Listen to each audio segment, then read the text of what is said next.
अस्सलाम वालेकुम। आज हम अंग्रेज़ी तनकीद के जिस नक़ाद की बात करने जा रहे हैं उसका नाम है मैथ्यू आर्नल्ड। मैथ्यू आर्नल्ड का ताल्लुक़ 19वीं सदी ईस्वी से है और 19वीं सदी ईस्वी में इसने अपने ख़यालात के ज़रिए बाद में आने वाले नाक़िदीन और हम असर नाक़िदीन पर अनमिट असरात मुरतब किए। मैथ्यू आर्नल्ड ने तनकीद में गैर जानिबदारी के नज़रिए को मुतारिफ़ करवाया। उसके ख़्याल में नक़ाद को गैर जानिबदार, तअस्सुब से पाक और आज़ाद फ़िक्र का हामिल होना चाहिए। यूँ उसने तनकीद की हुदूद को वसी करके पूरी ज़िंदगी के साथ उसका ताल्लुक़ जोड़ा और अदब को तनकीद हयात का नाम दिया। इसके अलावा मैथ्यू आर्नल्ड ने शायरी को परखने के लिए 3 एस्टीमेट्स का तसव्वुर भी दिया है, जिसमें हिस्टोरिकल एस्टीमेट्स, पर्सनल एस्टीमेट्स और रियल एस्टीमेट्स की बात करता है। एक अच्छी शायरी के लिए वो grand style, sweetness and lightness और हाई सीरियसनेस की भी बात करता है। इसके अलावा वो कल्चर के साथ और कल्चर की बेहतरीन खसूसियात को और रवायत के अंदर मौजूद बेहतरीन शायरी के एलिमेंट्स को बेहतर अदब की तख्लीक करने के लिए ज़रूरी ख़याल देता है। मैथ्यू आर्नल्ड के तनकीदी ख़यालात पर हम किसी और वीडियो में गुफ्तगू करेंगे। आज हम मैथ्यू आर्नल्ड की ज़िंदगी की मुख्तसर वाक़यात और उनके काम का तारुफ आपके सामने पेश करने जा रहे हैं। मैथ्यू आर्नल्ड 1822 में पैदा हुआ था। उसके वालिद का नाम टॉमस आर्नल्ड था और Thomas Arnold Rigby high school में मास्टर था। इल्म अदब से उसका शगफ़ था और यहीं से मैथ्यू आर्नल्ड ने असरात कबूल किए और इल्म अदब की तरफ राग़िब हो गए। 1837 में मैथ्यू आर्नल्ड को रिग्बी के स्कूल में दाखिल करवा दिया गया और वो वहाँ 3 साल तक ज़ेर तालीम रहा। 1840 में यहाँ से तालीम मुकम्मल करने के बाद वो ऑक्सफोर्ड चला गया। 4 साल तक वहाँ उसने तालीम हासिल की और बीए करने के बाद ओरियल कॉलेज में फ़ेलो मुकर्रर हो गया और बादअज़ां कई तालीमी ओहदों पर गाह बगाहे काम करता रहा। इसी ज़माने में उसने अपनी मारूफ़ नज़्म करमोवेल तख्लीक की, जिस पर उसे न्यूडिगेट प्राइज़ भी दिया गया। 1851 का सन मैथ्यू आर्नल्ड की ज़िंदगी में बड़ा अहम सन है, क्योंकि इस साल उसकी फ्रांसिस ल्यूसी से शादी हुई थी। शादी से कबल वो एक शेरी मजमुआ भी शाया कर चुका था और अपने आप को बतौर शायर उसने मनवा लिया था। इस मजमूए का उन्वान था strayed revellers and other poems. 1852 में उसने एक और शेरी मजमूआ शाया किया जिसका उन्वान है एम्पीडोक्लस ऑन एटेना।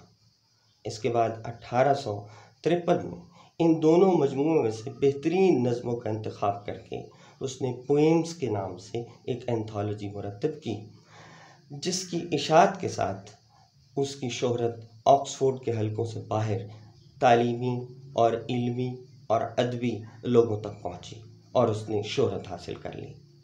1857 में ऑक्सफोर्ड में प्रोफेसर ऑफ पोइट्री के तौर पर उसकी तैनाती हो गई और वहाँ वो काम करने लगा।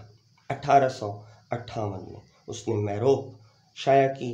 1867 के लगभग उसने न्यू पोएम्स के नाम से एक और शेरी मजमूआ मुरतब करके शाया किया। 1857 से लेकर 1867 तक का जो दौरानिया है वो मैथ्यू आर्नल्ड का बेहतरीन दौरानिया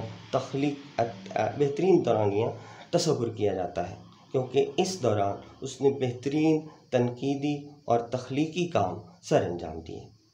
इस दौरान वो मुख्तलिफ़ यूरोप की यूनिवर्सिटीज़ के कमीशन का मेंबर भी रहा। इसी दौरान उसने जर्मनी की इब्तदाई तालीम के हवाले से एक स्पेशल रिपोर्ट भी शाया की और तनकीदी और तख्लीकी कामों में भी मसरूफ़ रहा।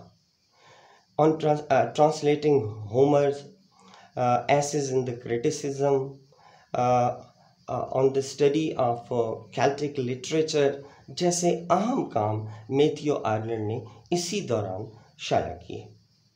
इसके बाद उसकी बड़ी एक अहम किताब कल्चर एंड अनार्की 1869 में मंजर-ए-आम पर आई।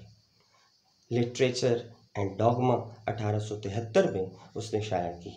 इसके अलावा mixed essays, Irish essays, essays on the criticism की दूसरी जिल्द भी उसने शाया की। God and Bible, last essays on church and last essays on church, ये भी उसकी एक अहम काम है जो उसने 1880 के लगभग शाया किया। 1880 ही में वार्ड्स ने एक मजमुआ इंग्लिश पुट्स के नाम से मुरतब किया और दावत दी मैथ्यू आर्नल्ड को कि वो उसका प्रेफस तहरीर करें।